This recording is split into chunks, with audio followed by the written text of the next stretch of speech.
So it turns out Canada is actually broken. The Bank of Canada Governor Tiff Macklem confirms it. Doug Ford, the Liberal Premier of Ontario, I know he's a Conservative, but they're actually calling for him to be the Liberal Premier of Ontario, is agreeing with the Bank of Canada, saying, in fact, you're not doing enough. You have to make it worse for us and our dollar. So there's a lot to take a look at in this video, and I do hope you stick around for the full thing. But we are going to start off with a few smaller stories, such as beef prices in Canada have reached an all-time high.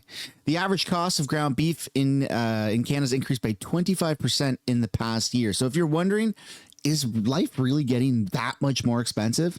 Yep, 25% in the last year. So just think of like the amount of money you earn. Have you started earning 10, 15, 20% raise in the past year? Chances are not. So we're all feeling this, the squeeze pretty significantly. Then you've got Pierre Poilievre, who roasts a reporter before his November budget comes forward. Thank you very much. Mr. Poilievre said yesterday that you're going to support the Liberals when there's things to support, oppose them when necessary. When it comes to the budget, where are you going to land on that? Are you going to support it? Which budget? The one November 4th that was announced. Do you have a copy you can give me? I don't, but... When you get one, then I'll answer your question. Are there anything that's going to make it, anything in there that would make it... And the left is actually melting down over this clip because apparently Pierre Poilievre was rude when he said, do you have a budget? I don't, so I can't really support anything that I haven't seen yet. It's insane to me that that clip right there came off as smug, came off as rude. It's super freaking weird. And then speaking of weird, do you remember how I made a prediction a couple months ago that Chrystia Freeland was going to be leaving, and then so would Stephen Guilbeault? Well, for those who don't remember, let me just pull up this post here from July 15th, where I said, rumored, Carney's planning a cabinet shuffle this fall, which is right now. Chrystia Freeland and Stephen Guilbeault. And it turns out that Freeland was yesterday, and today, rumored Liberal MPs Jonathan Wilkinson, Bill Blair, and Stephen Guilbeault to leave Parliament in the coming weeks. Mr. Sunshine Baby, you were right, says this member, and I said yes. So there you go, folks. The Liberal government is collapsing right in front of our eyes, but they're going to tell you it's all fine. Everything's fine. Everything's good, especially coming from Elizabeth May, the Green Party leader, the hippy dippies. And so today we wanted to share some of our shared goals for the parliamentary session. One that is our legislative agenda priority for this session is a bill that is before the Senate. This is a bill to engage youth more directly in Canadian politics by changing the voting age from 18 to 16. Changing the voting age in Canada from 18 to 16 because we have such a reliably educated youth here in Canada. We have such a advanced educational system that we require to teach children about how they have unlimited genders that we're now saying, you know what's the worst that could happen? We're already a historically 80% liberal country. I don't think it's going to get progressively worse than that. Let's lower the voting age to 16 to all the youth that are coming, that are still in high school. You can be in high school and vote for who you want to represent the country. In high school where they teach you about soji and stuff. It's weird, man. Canada is just a weird place. And it gets weirder when our politicians literally say that we're in a new world order. It's not a conspiracy. It was just a matter of a few months going by for that point to be proven. Can I ask you, you referenced in French the distinction that Mr. Carney wanted to make between operational spending and, I can't remember the other word. Capital investment. Thank you very much. How are we going to see that reflected in the budget? It's going to be very clear. We're going to be presenting to Canadian what we call the operational spend and the capital investment. And to make it simple, Canadians understand, when you buy a house, you invest. When you go to the grocery, you spend. And what I say is that this budget is going to be a generational investment in Canada. There's a lot of... Did he just say, don't buy groceries because you're spending money? You should be investing your money. Buy houses, folks. Don't buy groceries, just buy houses. Parallel that I can make between 1945 and 2025 at a time where our largest trading partner, neighbors turning its back on Canada, we had to make significant investments to protect our workers, protect our industry, and now it's going to be that collective effort we need to make sure that Canada is going to be resilient in this new world economic order. We're in the middle of global trade war. We need to make sure that we make smart investment, and the way to do that is that we say we're going to be rigorous in our expenses so we can be ambitious in our investments. So you want to spend less so you have more capital to invest. The type of thing that will give a return on our investment to make sure that we are resilient as a nation. Maybe it's an odd set of coincidences, but the last time we had a fiscal update from this country was also the day that Chrysler Freeland quit. And then today, Chrysler Freeland quit, and you chose to announce the date today. I wonder if there's a reason you've announced the date today. There's no connection between the two. Oh my goodness. That is kind of poetic. That is kind of poetic within itself. But it's bad when Doug Ford, the Liberal Premier of Ontario, says, good, now keep going in terms of the Bank of Canada interest rates going down to 2.5%. So in this article right here, Bank of Canada lowers interest rates to 2.5% in the first cut since March. Most economists felt the cut was a done deal, especially low drama inflation report. The Bank of Canada lowered its key interest rate by 25 basis points to 2.5% on Wednesday, making it the first cut since March. The job market has softened. Inflation, excluding gas, has eased, and the federal government's removal of retaliatory tariffs against the U.S. have reduced some upside risk. Considerable uncertainty remains, but a weaker economy and less upside risk to inflation. Now, the Bank of Canada Governor Tiff Macklem actually blames Trump on this. Trump is, according to our liberal governments, Trump and the American, attacks on Canada is what's basically ruining our economy. Let's have a listen. Today, we lowered the policy interest rate by 25 basis points to 2.5%. Considerable uncertainty remains, but with a weaker economy and less upside risk to inflation, Governing Council judged that a reduction in the policy rate was appropriate to better balance the risks going forward. After remaining resilient to sharply higher U.S. tariffs, global growth is now showing signs of slowing. The Canadian economy is being affected by both U.S. tariffs and the unpredictability of U.S. trade policy. GDP declined 1.6% in the second quarter, largely as expected. Tariffs are having a profound... So it's pretty telling, right? When even our own officials can say, well, yeah, no, we are being hurt really bad by the American tariffs, by Trump doing what he's doing. And instead of our federal government saying, okay, well, how can we reverse this? Because obviously I don't want damage to my own people. Instead of having that mentality and then just doing what needs to be done, Canada's made its mind up and somehow convinced a majority or the majority of the population that we need to stand up and fight and create more pain and more hurt for us. It's bizarre. Like the Canadian political spectrum, the news spectrum, the fact that Canadians are somehow proudful not to be Canadian, but rather to not be American is very weird. And it's what's hurting us. It's dumb. It's like we're watching our like punching yourself in the groin and being like, oh, I wonder why I'm in pain today. I don't know. But I'm angry. That's Canada. Like we're doing it unless I'm like I got a bias on or something, but that's how I see it. Effect on several key sectors, including auto, steel, and aluminum industries. Chinese tariffs on canola, pork, and seafood, new U.S. tariffs on copper, and higher U.S. tariffs on softwood lumber will spread the direct impacts further. The preferred measures of core inflation have been around 3% in recent months, but on a monthly basis, the upward momentum seen earlier in the year has dissipated. With some stability in U.S. tariffs in recent weeks, near-term uncertainty may have come down a little. But the focus is shifting to the upcoming review of the Canada-United States-Mexico agreement. And new U.S. threats to use tariffs as an instrument of geopolitical pressure are also contributing to global uncertainty. At this rate decision, there was a clear consensus to lower the policy rate for the first time since March. We will continue to assess the impacts of tariffs and uncertainty on economic activity and inflation. We are focused on ensuring that Canadians continue to have confidence in price stability through this period of global upheaval. We will support economic growth while ensuring inflation remains well controlled. It's weird and bizarre, man. They blamed the Russian war, then they blamed COVID, and now they're blaming Trump. And it's all for mismanagement. It's all for bad policies. It's all because we have the wrong people making all of the decisions that just so happen to also be the wrong decisions, right? There's no accountability. It's never our government's fault. That's the whole point of this video, is it's never us. It's never Canada just not knowing how to spend Canadian money. It's always Russia, Ukraine, right? It's not Ukraine's fault because they were illegally invaded or whatever.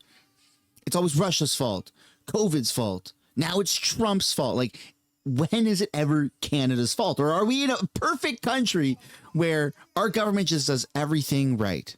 It's annoying. And the fact that there's a big amount of people out there that just watch the news and they don't even see that as a possibility, it's concerning. But yeah, let's, reduce the voter age to 16. What's the worst that could happen, right?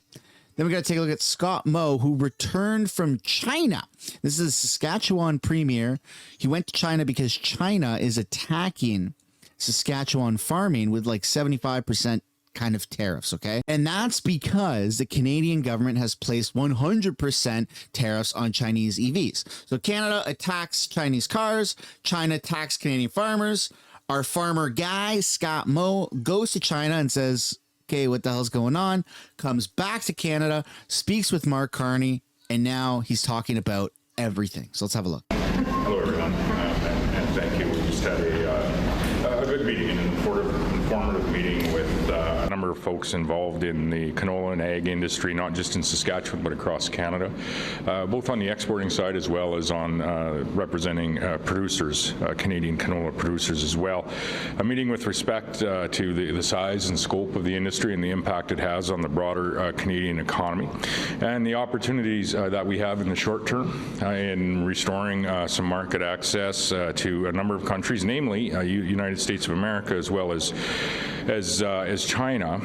Market access that is, quite important to the success of that industry in the short term. Also, a conversation about opportunities that we'll have to work together to secure market access, Canadian market access, not just for canola and pulses that are experiencing, these tariff-related environments today, but strategically how we can secure market access for all ag products, agri-food products, and ingredients for the foreseeable future. And so, I think, like our most recent mission to China, where I was joined, and I thank the Prime Minister for asking his Parliamentary Secretary, Cody Bloy, to join us in China.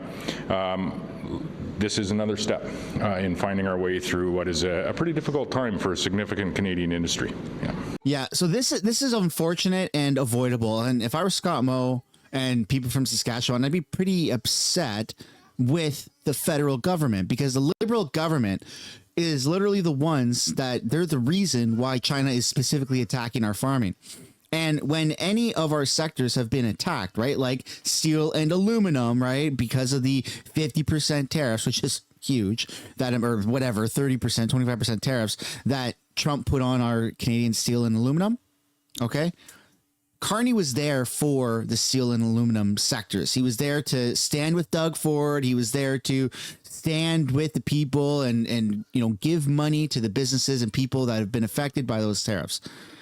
And he's just kind of throwing Saskatchewan into the abyss. He's like, yeah, well, whatever, it is what it is. There is a little bit of relief coming for the canola sector, but it's very much not that much help that Mark Carney's giving to Saskatchewan right now. And in terms of even support, like Mark Carney's been pretty silent on the fact that China has been targeting our farming industry in Saskatchewan. So I feel like this was completely, I don't want to say planned by Carney and the Liberals, but I just feel bad right now for Saskatchewan and our farming industry, man. Everything's being decimated, and it's like weird Liberal strategic planning of the sectors in Canada that are getting support or not. How confident are you that these canola tariffs will be lifted soon? Well, I think when you look around at, just the market access conversations, the trade-related conversations that are happening, not only in China, but in the United States of America and with many other countries around the world, I think there's, not a lot of confidence in trade certainty moving forward for any country right now. However, that being said, we're going to work along aside our federal government. We are a subnational government in ensuring that Canada is well represented and Canada's interests, all of Canada's interests are well represented at that table. That's why, we were able to find our way, Saskatchewan leading a mission to China. It's a place where we have a trade history and we have contacts from previous missions and from having a trade office there for some period of time. And so we're able to work alongside the federal government and the parliamentary secretary, the ambassador, and the embassy in China in, I think, taking a step towards a resolution of these trade irritants that we have with not only canola but pulses and pork and seafood and other products. And so I would have really liked to see Scott Moe just reach out to the American administration on his own and say, you know what, if we can't get deals, properly sorted with China, then we're just going to go to America and see what we can do for them and then what we can provide for America. That would have been, and that could still be a smart thing for Scott Moe to have done or to do moving forward, because China is trying to put the hurt on Canada because we have 100% tariffs on Chinese EVs. Nobody's going to be paying double the price of those cars if they don't have to, right? There's other options in Canada that you are more competitively priced and where the entry point is for the Chinese EVs with those tariffs. So China has no incentive right now of relieving any of their pressures on certain sectors within Canada, and Canada needs to adapt. And I almost feel like the Liberal government is telling him, no, you can't go anywhere else. We're going to take care of you, but you can't go to America. So I'd like to see Scott Moe make that move to America real soon and go talk to Trump or something of the sorts, figure out a deal. Just say F you to the Liberal government and do what's best for Canada and for, people from Saskatchewan. We have to do our level best to work alongside the federal government to find a resolution sooner rather than later. That's our job as public representatives of, in Saskatchewan's case, the people that are in the canola industry, whether it be primary producers or in the refining the canola oil and meal industry as well. Should Canada's infrastructure bank cancel its billion-dollar loan for Chinese ferries in light of China's continued economic aggression toward farmers in Western Canada? So that's a conversation, I think, for the federal government and the government of British Columbia was impacted, and I understand they need new ferries there. That's a conversation for them to happen. Largely what we talked about when we were in China is the opportunity that we have to move forward to recalibrate the trade relationship we have and to move forward in a pragmatic and constructive fashion on all products. And so that may be part of a broader conversation, actually, in the relationship that we have with China. And I would say we should look for other points of interaction that we have with our largest trading partner, which we must never forget is the United States of America. What did the Chinese officials tell you when you were there about what they want to see done by Canada to solve some of these irritants? Very much, looking at how we can, looking ahead, not back, and looking at what opportunities we might have to actually deepen, some of the interrelations that we have, whether it be on energy security, whether it be on food security, of which Saskatchewan has been part of that system for some period of time. We're seeing other nations or. This is what the libtards just don't see, is that China can put an economic squeeze on Canada in a similar way that what America can do. Now, America can do it, and it's going to hurt way more than what China can. But China doesn't need to be the strongest squeeze on our economy right now. China just needs to do it enough so that they can establish some level of dominance, but it's really about it's almost like Canada's up for auction right now, and it's a tug of war, right, between America and China. Now, if America hurts Canada too much, then Canada's going to go to China for more trade. But if China continues to hurt Canada like they have been and seemingly are continuing to do, then Canada is going to try to go back to America, right? And so right now, these two countries, these two superpowers are kind of figuring out amongst themselves and other countries who's going to get more trade with Canada? Who's going to get more resources from Canada?